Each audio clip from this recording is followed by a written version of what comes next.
Entre 1979 et 1981, un serial killer hante les forêts isolées du mont Tamalpais dans le comté de Marin, près de San Francisco. Le tueur des sentiers parvient à déjouer la police pendant 2 ans, après avoir fait 10 victimes. Même après son arrestation, les preuves sont difficiles à trouver pour inculper ce meurtrier qui n'a laissé aucun indice. Pour le policier qui l'a confondu, il s'agit de l'enquête la plus éprouvante de sa carrière. C'est aussi la plus importante chasse à l'homme jamais menée dans ce comté paisible, de l'autre côté du Golden Gate.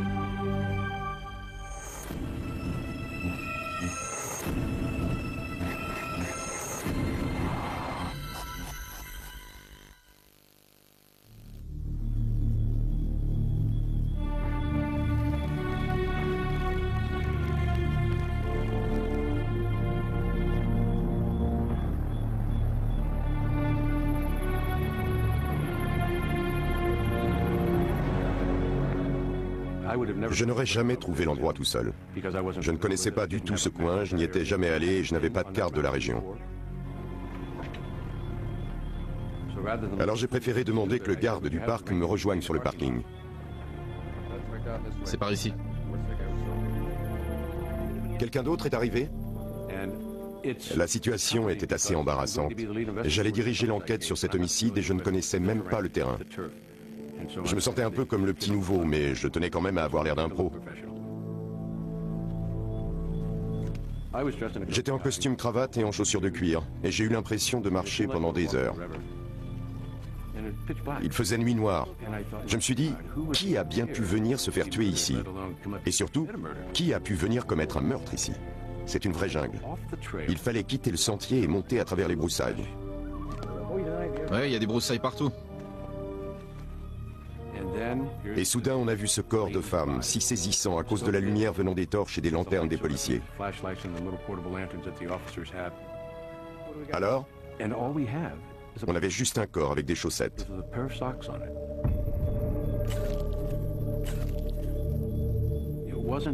La scène du crime n'était pas traumatisante. Il n'y avait pas de sang, pas de désordre. À 5 mètres du corps, on ne pouvait même pas deviner qu'elle avait un impact de balle dans la nuque. On aurait dit qu'elle dormait. Pourtant, elle avait été violemment assassinée. La disparition d'Eda Kane, 44 ans, a été signalée par son mari à la tombée de la nuit. Les gardes du parc ont retrouvé son corps 5 heures plus tard.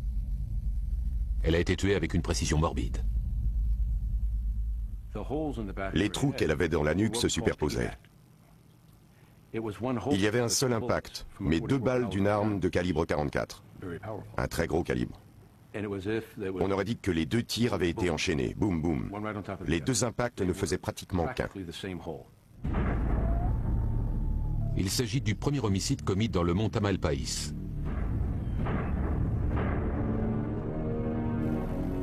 Passionnée de randonnée, Eda a toujours adoré la montagne. En ce dimanche d'août, elle marchait vers East Peak, le plus haut sommet du mont Tamalpais. Elle est morte avant d'y arriver. C'est la première victime du tueur des sentiers.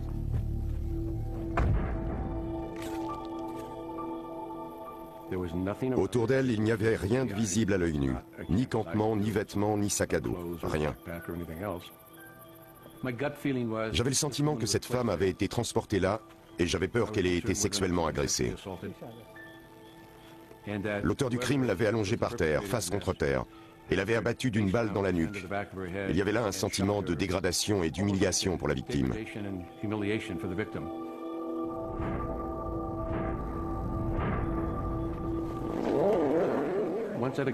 Une fois que le corps d'Eda avait été emporté, on n'avait plus rien à faire sur la scène du crime. Mais en partant, on éprouvait un lourd sentiment d'impuissance. On n'avait aucun indice. Une femme avait été retrouvée violemment assassinée et on n'avait aucun de ses habits, aucun de ses effets personnels, rien qui nous aurait permis d'établir un lien avec un suspect. On ressentait comme une impression de vide ce soir-là.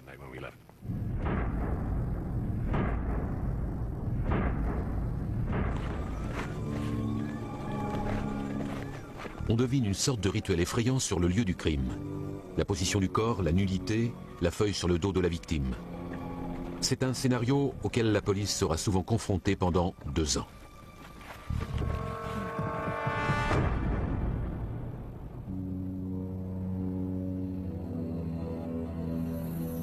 L'homme, qu'on surnommera le tueur des sentiers, vit de l'autre côté du pont du Golden Gate, à 15 km de la zone sauvage du mont Tamalpais, dans la ville de San Francisco.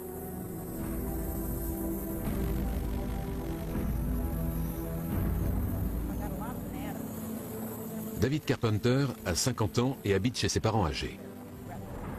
Il souffre d'un bégaiement chronique qui le complexe depuis son enfance. Il traîne aussi un passé trouble. Il a écopé de 2 longues peines de prison pour enlèvement et viol et est encore en liberté conditionnelle. Il connaît bien le mont Tamalpais. Il a rejoint un des nombreux clubs de randonnée de la région 2 mois avant le meurtre d'Eda Kane.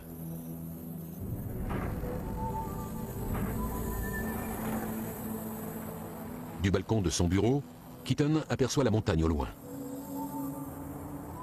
Mais 7 mois ont passé et l'enquête sur le meurtre d'Eda Kane n'a pas avancé. Aucun indice, aucun témoin, aucune piste. Merci de ton aide. Carpenter a ses petites habitudes. Chaque samedi, il emmène sa mère faire ses courses. Le 8 mars 1981 n'échappe pas à la règle. Il la dépose en lui disant qu'il va faire une randonnée au mont Tamalpais et qu'il sera de retour avant la nuit. Quelques heures plus tard, le tueur des sentiers tue sa 2e victime. Selon la police, Barbara Schwartz, 23 ans, venait souvent faire des randonnées ici, sur le mont Tamalpais. Elle serait morte environ 5 heures avant qu'on nous ait prévenu de la découverte du corps. Hier, une femme a vu Barbara se disputer avec un homme sur le sentier.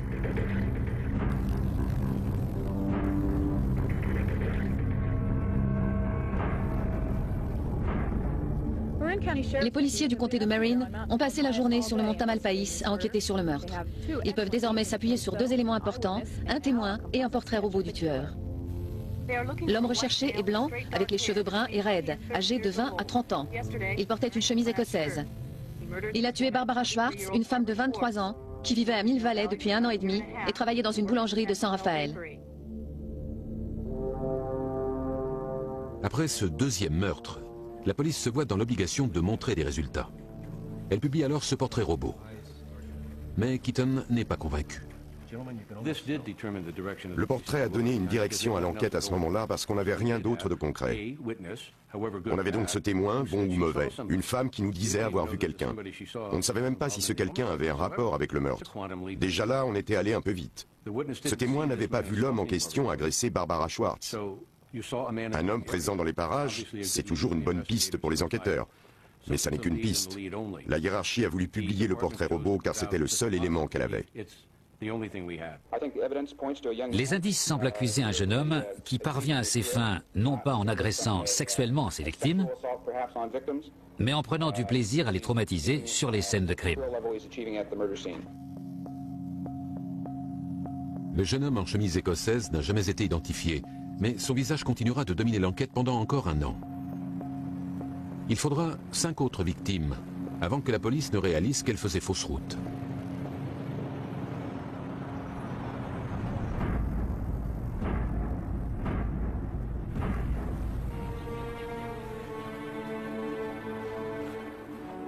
Nous sommes le jour de Columbus Day. 7 mois ont passé et la montagne a retrouvé le calme. Jusqu'à aujourd'hui.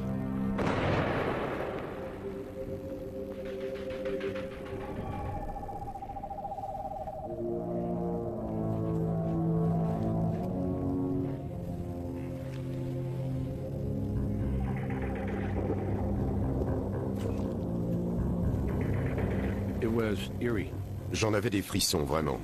Ça me rappelait le meurtre d'Eda Kane. C'était reparti. Ça s'était encore passé sur un chemin qui montait, en dehors du sentier. Ce qui m'a frappé, c'était ses vêtements impeccables. Et il n'y avait aucune trace de pied au sol. Pas de marque de talon, ni de signe de lutte. Elle a une boucle d'oreille à droite? Je vais vérifier. Oui, un petit anneau en or. Alors il nous en manque une. Sur la scène de crime, j'avais la chair de poule. On avait affaire à quelqu'un qui se croyait en mission.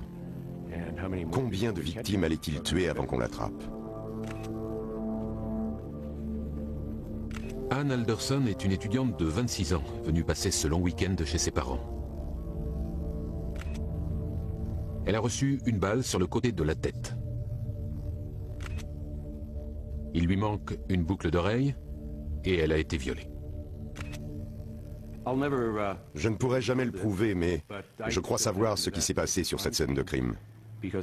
Les indices indiquaient qu'Ann Alderson avait été violée alors qu'elle portait encore ses habits. Je pense qu'elle devait être assise sur les genoux du suspect. Et c'est dans cette position, peut-être même en même temps qu'il la violait, que le tueur a dû lui tirer une balle dans la tête. Leurs visages se touchaient presque.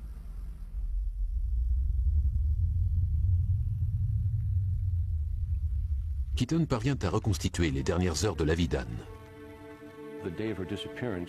Le jour de sa disparition, elle était allée rendre visite à sa vieille grand-mère de l'autre côté de la baie. Sur le chemin du retour, elle décide de s'arrêter au mont Tamalpais pour se détendre et méditer.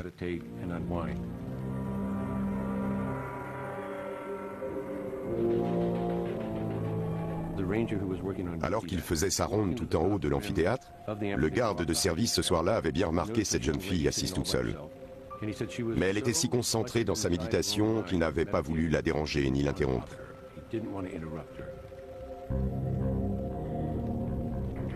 C'est la dernière fois à notre connaissance qu'Ann Alderson a été vue vivante.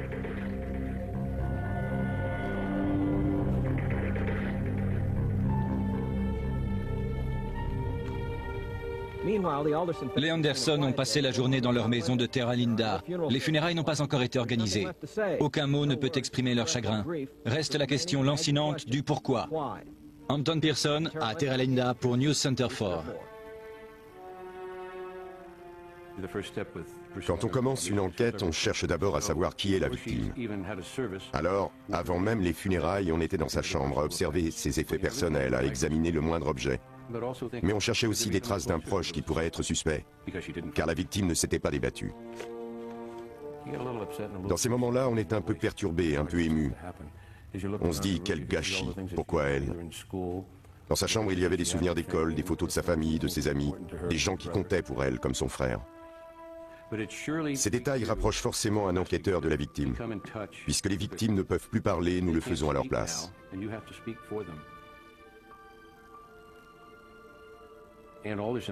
C'est sans doute avec Ann Alderson qu'on a tous commencé à devenir plus impliqués sur le plan affectif, car c'était la troisième victime. On essayait désespérément de résoudre cette affaire, mais il n'y avait aucun suspect à l'horizon. C'était très frustrant. Ils se sont rassemblés ce matin près de la caserne de pompiers du mont Tamalpais. Chaque participant a reçu une carte des sentiers, un talkie-walkie et le portrait robot du suspect. Leur mission est simple, rappeler aux randonneurs qu'ils doivent rester en groupe. Le capitaine Holstein fait partie de la première patrouille. Notre but, c'est que les gens se sentent en sécurité quand ils viennent ici, dans la montagne, et que la montagne retrouve un peu de calme. La patrouille s'est déployée dans la montagne par petits groupes de 6. Tous ces hommes sont des bénévoles, des avocats, des pilotes, des gardes du parc. Tous heureux de pouvoir apporter leur contribution. L'auteur de ces meurtres devait très bien connaître la région. Il a réussi à tirer des coups de feu dans un parc bondé de monde, lors d'un long week-end sans être vu. Il avait donc dû anticiper et parcourir le parc pour repérer les lieux, comme un oiseau de proie.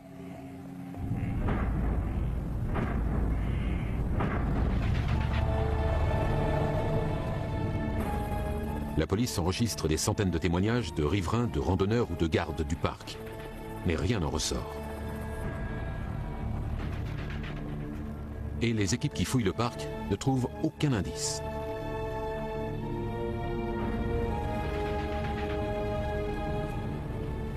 Alors que la police se focalise sur le mont Tamalpais, Carpenter jette son dévolu sur un autre parc national, Point Reyes, à environ 30 km sur la côte pacifique.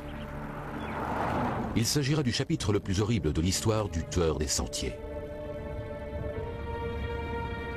Le 29 novembre, des randonneurs ont découvert les 2 premières des 4 victimes retrouvées dans une zone isolée de Point Reyes.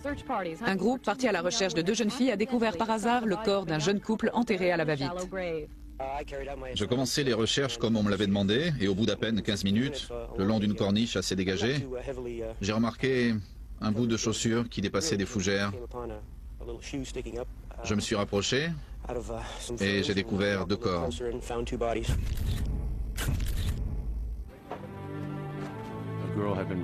Quelqu'un avait signalé la disparition d'une jeune fille qui faisait de la randonnée. Tout le monde craignait le pire. Et alors qu'on se rendait sur place, on nous a informé qu'il y avait 2 corps. Et le pire, c'est qu'à notre arrivée au parc, il n'y avait non pas 2, mais 4 corps. 3 femmes et un homme. Tous assassinés dans le même parc.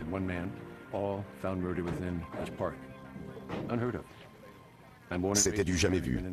J'ai grandi dans la région, je suis dans la police depuis plus de 20 ans. Je n'avais jamais vu ça. On avait 4 meurtres sur les terres d'un seul parc régional. Les 2 jeunes femmes ont été assassinées le même jour. Toutes les 2 ont été tuées par balle. L'une d'elles a été violée et une feuille a été placée sur son dos. Le jeune couple a été retrouvé à peine 200 mètres plus loin. Leur mort remonte à 6 semaines et les corps sont en état de décomposition avancée. Élargissez le périmètre de 3 mètres. Ajoutez du ruban par ici. On ne savait pas si les meurtres étaait liés, s'il s'agissait d'un homicide-suicide pour le couple et d'une agression sexuelle pour les 2 filles. Soyez prudents. On n'avait aucune idée de ce qui s'était passé. Il faisait froid et il pleuvait. Il fallait qu'on transporte les corps dans un lieu où on pouvait les examiner pour savoir s'il y avait un dénominateur commun.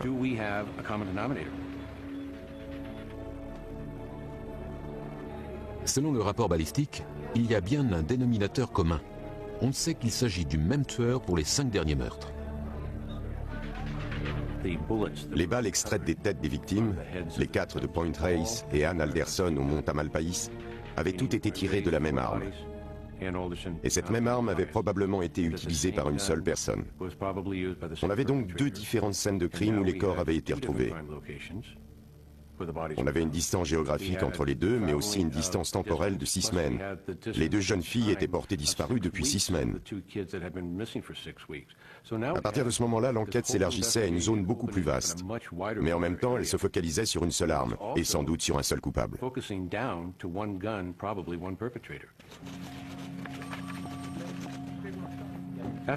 Après les meurtres de Point Reyes, l'enquête s'est spectaculairement intensifiée. On est passé d'une 12aine de personnes travaillant sur l'enquête à 36 personnes. Toute la paperasse était faite à la main. Il n'y avait pas d'ordinateur à cette époque.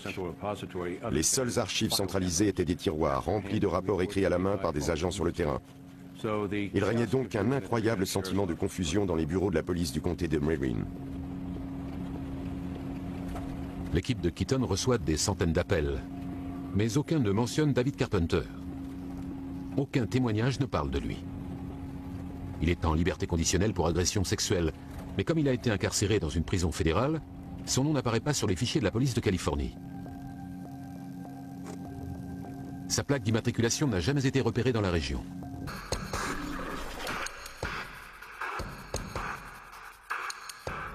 En effet, après le 29 novembre, il achète une nouvelle voiture et déplace ses activités dans un autre comté.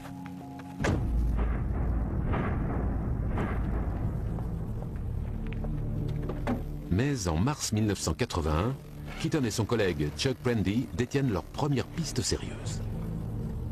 Le tueur a encore frappé, à 150 km de là, à Santa Cruz. Le 29 mars, parc régional Henry Cole à Santa Cruz. Helen Marie Hanson, 20 ans, a été tuée par balle sur un sentier de randonnée. Son petit ami a survécu à l'agression. C'était Lucy Ablin pour Live on 4. C'est la balistique qui relie les meurtres. La même arme a encore servi, mais cette fois, il y a un survivant. Il est jeune, ce sera un bon témoin. Il a été touché où? La balle est entrée dans la nuque et s'est logée derrière le sternum. Il a perdu connaissance un moment. Le tueur a dû penser qu'il était mort et l'a laissé là. On aura peut-être de la chance avec ce type qui a survécu. Enfin quelqu'un qui aura bien vu le tueur. Bon, Steven, raconte-moi encore une fois. Tu remontais le sentier avec Hélène. Alors dis-moi ce que tu as vu et ce que tu as pensé de ce type quand tu l'as croisé. Il descendait le sentier à 7 à 8 mètres en face de nous. Et il grommelait, comme s'il parlait tout seul. Bonjour. Bonjour. Nos regards se sont croisés, on lui a souri et on a continué. Bon, maintenant parle-moi de la deuxième fois où vous l'avez croisé. Qu'est-ce qui s'est passé? On était près des séquoias et on commençait à remonter. C'est là qu'on l'a vu. Il était en plein milieu du sentier et il nous a dit « Comment on se retrouve ?» Comment on se retrouve? Il a soulevé son blouson et j'ai vu la crosse d'un revolver. Il avait l'air sinistre. Je me suis dit qu'il allait nous voler, qu'il voulait notre argent. Je vous ferai pas de mal, je veux juste la violer. Il nous a dit « Je veux juste la violer » et nous a ordonné d'aller dans les buissons. Et qu'est-ce qui s'est passé après? On s'est mis à reculer vers les buissons avec les mains en l'air et il nous a dit de nous baisser parce qu'il ne voulait pas attirer l'attention. En reculant, Hélène disait « Il va pas nous tuer, il va pas nous tuer ». J'ai dit allez dans les bois. Ensuite, j'ai entendu 3 coups de feu. Hélène est tombée par terre et je me suis précipité vers elle. Puis j'ai entendu 2 autres coups de feu.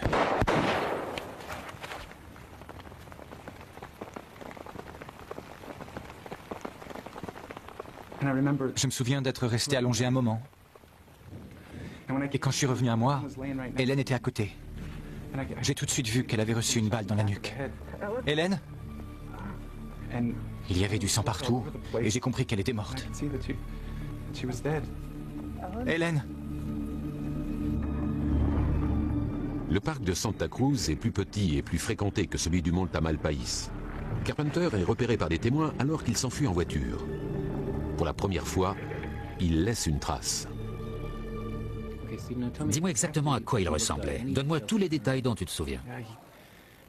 Il était grand, dans les 1,80 m.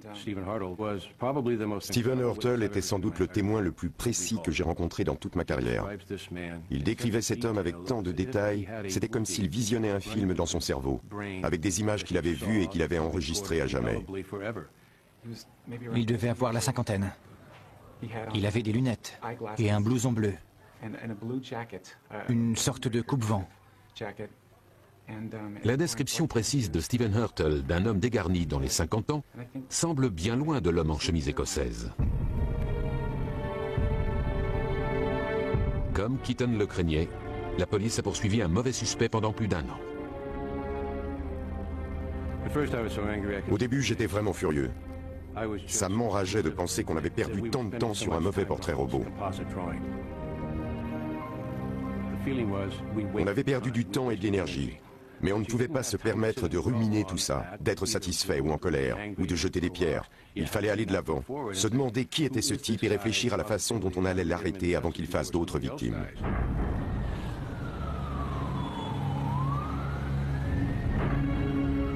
Mais la police n'est pas assez rapide. On est le 2 mai 1981, un mois après le meurtre d'Helen Hansen.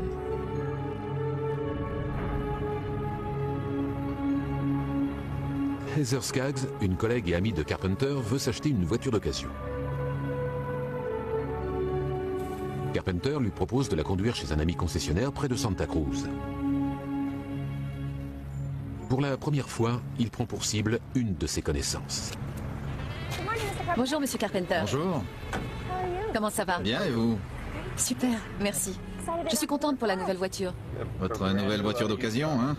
Ça fait longtemps que j'économise. C'est bien. Merci encore. C'est vraiment gentil d'avoir tout organisé. Ah, ça me fait plaisir. Et après, on pourra aller voir les fougères. C'est vrai? Ouais. Ça serait super. Je collectionne les fougères et les mousses. Ah oui? Je connais un endroit près de Santa Cruz. Ce serait formidable. Je ne suis jamais allée à Santa Cruz. Ben, c'est très très beau. J'ai grandi près de San José.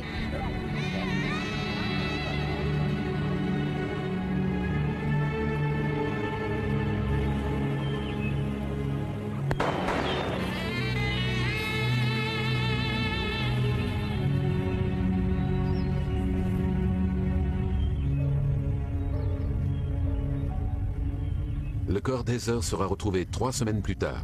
Elle est nue, a été tuée par balle, et il lui manque une boucle d'oreille. Le jour où elle est morte, Carpenter rentre juste à temps à San Francisco pour aller voir un spectacle de danse. Il vient juste de renouveler son abonnement.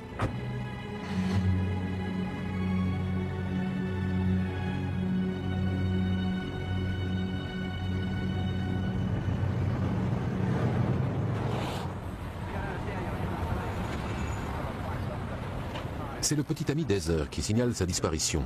Il dit aux policiers de San José que ce jour-là, elle est partie avec son collègue David Carpenter pour acheter une voiture d'occasion. Les inspecteurs Watt Robinson et Ken Womack suivent l'affaire.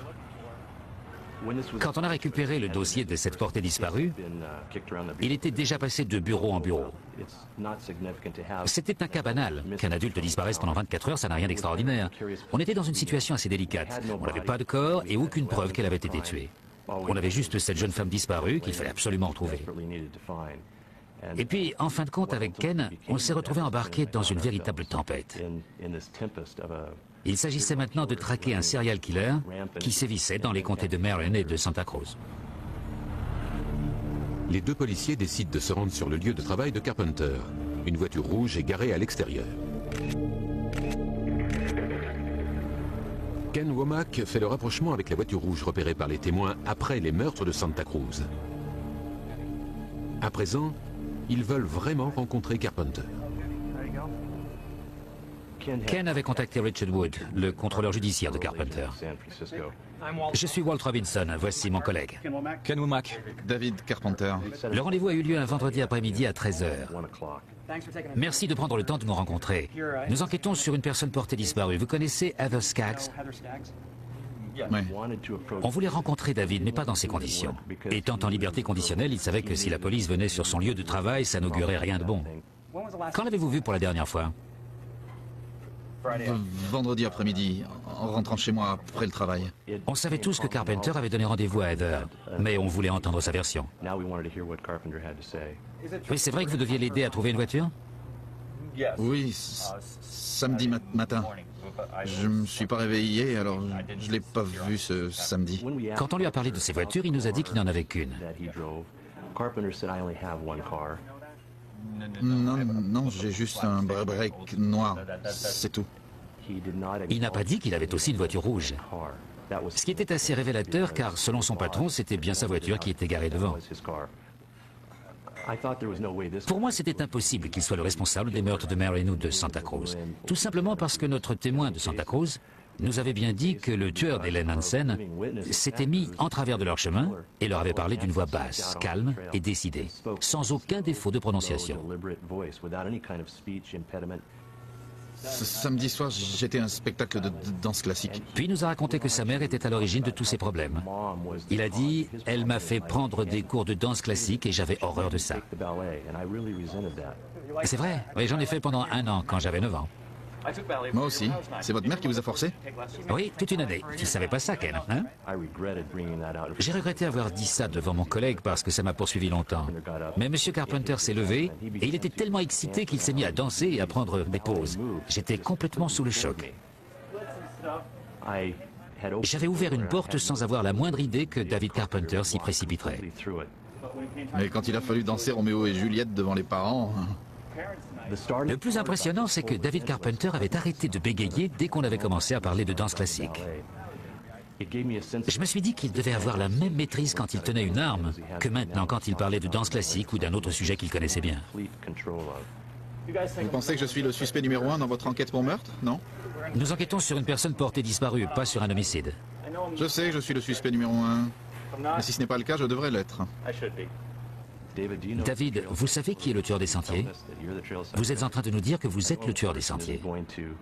Un type normal ne balancerait pas ce genre d'informations à des policiers en leur disant « Essayez de m'attraper si vous en êtes capable ».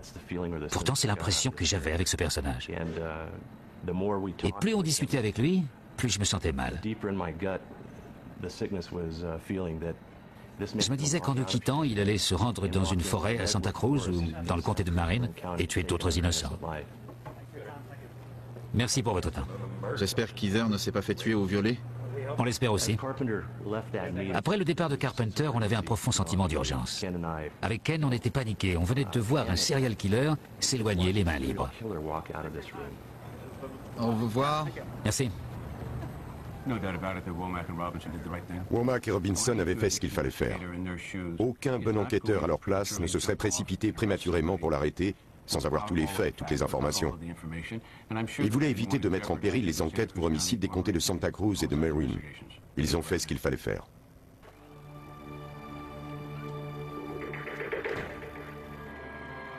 Carpenter quitte Robinson et Womack à 15 h ce vendredi. Il sait que la police ne le lâchera pas. Au même moment, Keaton reçoit un appel de Robinson. Il commence à préparer la surveillance et l'arrestation. Mais Carpenter profite de ces quelques heures pour se débarrasser des preuves. Il a toujours une longueur d'avance. À 21 h ce soir-là, Keaton et Prendy sont postés devant la maison de Carpenter. La nuit va être longue. Il faudra 24 heures pour mettre sur pied une équipe complète de surveillance. C'est la maison de son père et de sa mère? Oui, il vit chez ses parents. On est resté là jusqu'au petit matin, en sachant qu'on devait reprendre le travail quelques heures plus tard. C'était quoi ces crimes sexuels? Attends, je sors son dossier. Alors il y a 10 ans, il a fait de la prison pour coups et blessures. À Saint-Quentin? Pour la première fois, ils lisent le dossier de Carpenter. Il a été inculpé pour kidnapping, viol et tentative de meurtre et a passé presque 20 ans de sa vie en prison. Une inculpation pour coups et blessures avec un marteau. Sympa ce type. Ça ressemble bien à notre homme.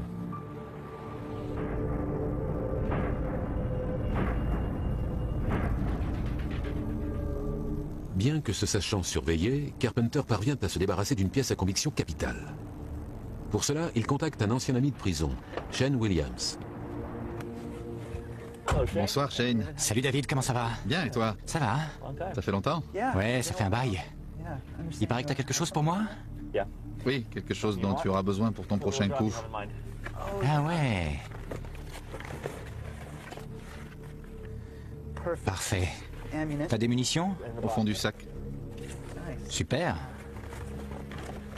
Bonne chance. Merci, c'est vraiment sympa. Je t'en prie. Fais attention à toi. Merci. Carpenter a rendu service à son ami. Mais ce dernier est loin de se douter qu'il est en possession d'une arme qui a tué 7 personnes. Le timing était serré. On ne voulait pas que ça déborde sur un week-end ou un jour férié et qu'il disparaisse.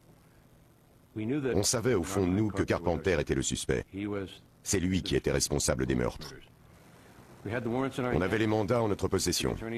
Et les procureurs des comtés de Santa Cruz et de Marin nous avaient donné le feu vert pour rendre visite à M. Carpenter. Ils ont dit 7h15, il est ponctuel. Stoney Brook de Santa Cruz et moi-même avons approché M. Carpenter chez lui, sous les yeux d'autres policiers pour des raisons de sécurité. À ce moment-là, on ne savait pas où était l'arme. Qui êtes-vous? Stoney Brook, police de Santa Cruz. J'aimerais vous poser quelques questions. Stoney a commencé à parler à M. Carpenter. En observant la gestuelle de cet homme, on voyait qu'il se crispait, presque comme un chat qui fait le dos rond devant un chien. J'ai pas le temps, je dois aller travailler.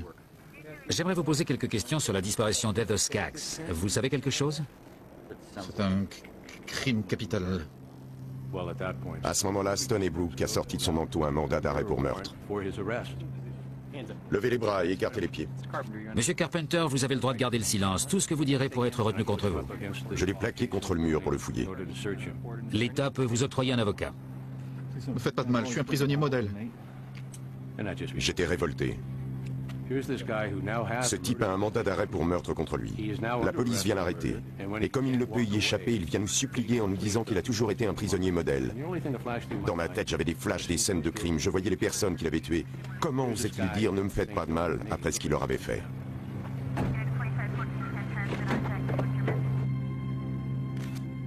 Carpenter est enfin en garde à vue. Mais pour l'instant, la police n'a aucun indice concret contre lui.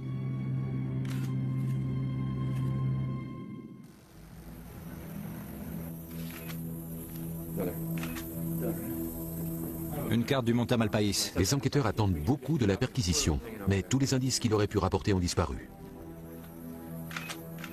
C'est bien cette zone. Ils ne trouvent rien qui justifierait une inculpation pour meurtre. Après son arrestation à San Francisco, Carpenter a été conduit à la prison du comté de Santa Cruz. Pour des raisons de sécurité, il ne sera pas transféré à l'ancien centre de détention. Nous voulons analyser les indices pour voir où ils nous mènent. Pour l'instant, nous n'avons encore inculpé personne. Et nous ne le ferons pas tant que l'enquête n'est pas terminée.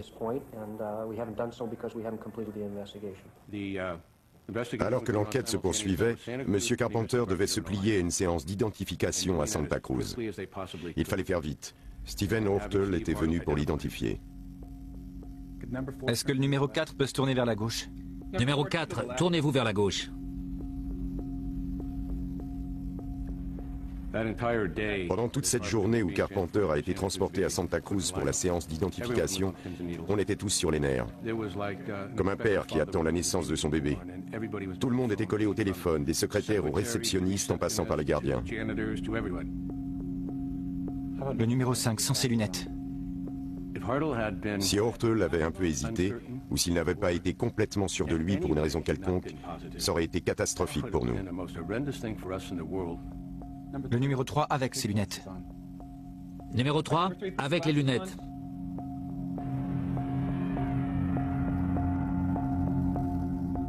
C'est lui. C'est celui-là, le numéro 3. Keaton à l'appareil. Merci. Identification formelle. Ouais! Même si on était très soulagé après l'identification de M. Hortel, il suffisait qu'un avocat de la défense fasse douter un seul des jurés. S'il y a un doute, il ne peut pas y avoir d'inculpation.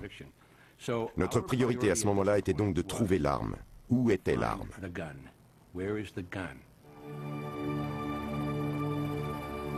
Mais la police découvre autre chose que l'arme. Il s'agit du corps en décomposition d'Heather Skaggs. Selon les autorités, Heather Skaggs a été tuée dans cette zone boisée près du parc régional de Big Basin Redwood. 2 randonneurs ont trouvé son corps nu, sans aucune trace de vêtements autour. Comme les 3 autres victimes, elle a été tuée d'une balle en pleine tête.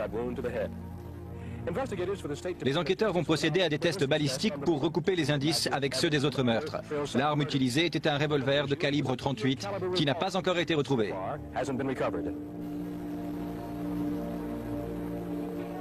Les tests balistiques prouvent qu'il s'agit bien de la même arme. Et les enquêteurs sont sur le point de voir enfin la chance leur sourire. C'est lui. Je le vois.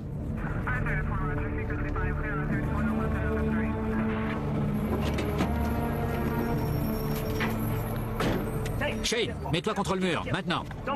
Je m'appelle pas Shane. Pourtant, tu t'es retourné. Shane Williams est recherché pour avoir cambriolé une banque alors qu'il était en liberté conditionnelle. On se calme. Un piètre cambrioleur.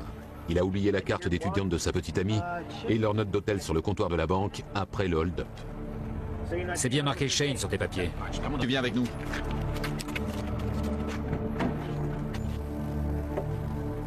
Après l'arrestation de Carpenter, William réalise que l'arme que son ami lui a donnée est sans doute liée au meurtre et qu'il s'agit peut-être même de l'arme du crime. Alors, il la cache et la met de côté pour une éventuelle négociation. J'ai quelque chose dont vous avez peut-être besoin. Si ça vous intéresse, dites-le moi, je suis là. Je suis prêt à parler. Il indique sa cachette au policier en échange d'un traitement clément pour les charges qui pèsent contre lui. Shane Williams avait dit à l'inspecteur que Carpenter lui avait donné une arme. Il l'avait enroulée dans du papier journal et cachée sous une plaque de bitume. Et en effet, l'arme était bien là, à l'endroit indiqué, enroulée dans du papier journal.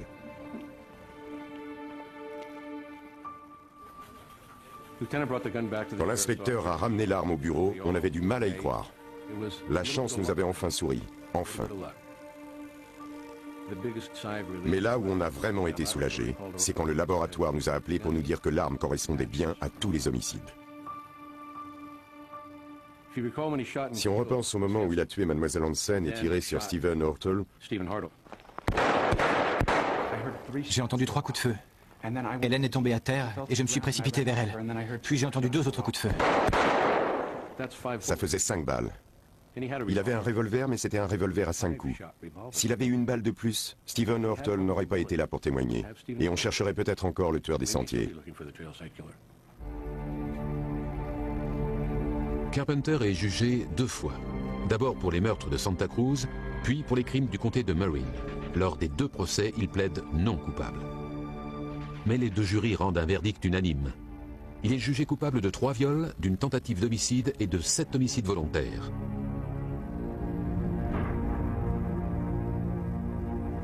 Le 19 juillet 1988, il est condamné à mort.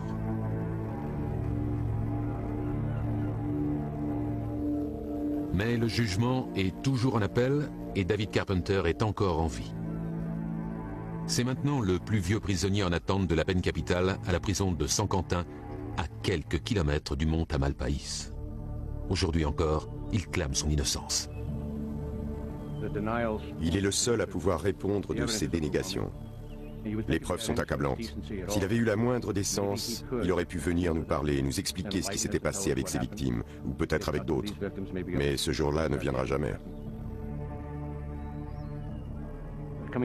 En revenant ici, plus de 25 ans après le début des enquêtes, c'est très difficile d'expliquer aux familles pourquoi la procédure dure si longtemps. Plus de 25 ans après l'assassinat de leurs êtres chers, Carpenter, lui, est toujours en vie.